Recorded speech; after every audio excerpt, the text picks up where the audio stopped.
Hi there! What brought you here today? Do you have to do some public speaking?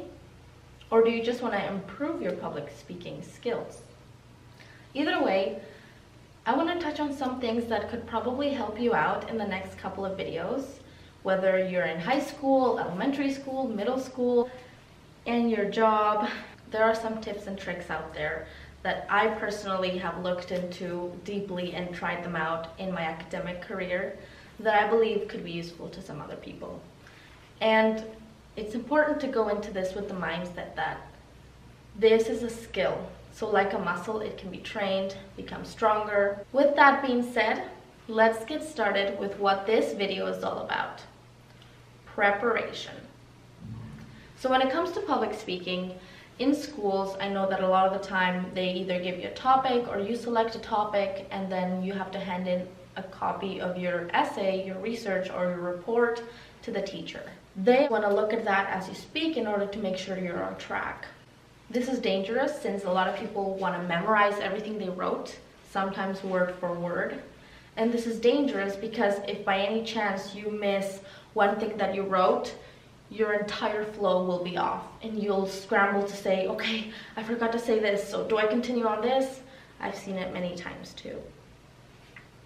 What you want to do ideally is to handing a copy for the professor, for the teacher, something that is well written and well researched, but also have another version for yourself that you're comfortable saying, perhaps one that has more examples or a few more colloquial words, something that will engage the audience so that your teacher will be engaged as well. And when they grade your paper will still look well researched and they'll remember how much you engaged them as well.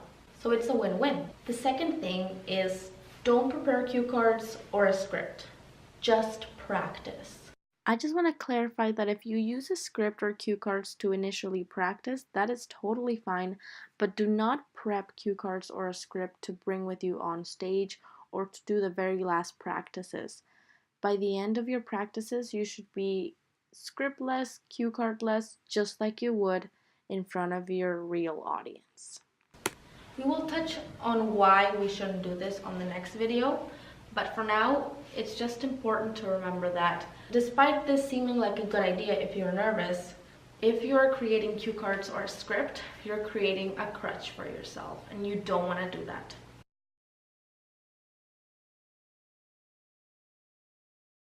It's better to just practice to the point where you know your speech inside and out. You could say it in your sleep. Don't memorize word for word now. Don't punish yourself if you missed a sentence here and there, because that might happen during your speech anyway. As long as you have the main points, you should be okay. When it comes to PowerPoints, sometimes we're required to do them for certain presentations. If you are required to have some kind of visual on a projector behind you, remember to not overload it with text. Not only will the audience be disengaged because they'll want to read what you have up there and they will stop listening to you, you might also turn around and start reading and stop looking at the audience because you might be a little nervous, and we don't want that. You've already lost your audience if you've done that. If you have a presentation, put something that will engage the audience in it. If you have a graph that will illustrate what you're saying, great. If you have a little joke and a little image, great. Some big text to symbolize the next point coming up, awesome. If you have 3 paragraphs of just text, you're better off just saying that yourself. Thank you for watching. If you want to keep going, you can just click on the video down below. The link will be there. Hope these tips helped. The next video coming up will touch on how to position yourself in front of your audience, because body language is extremely important. All right, hope to see you there. Bye.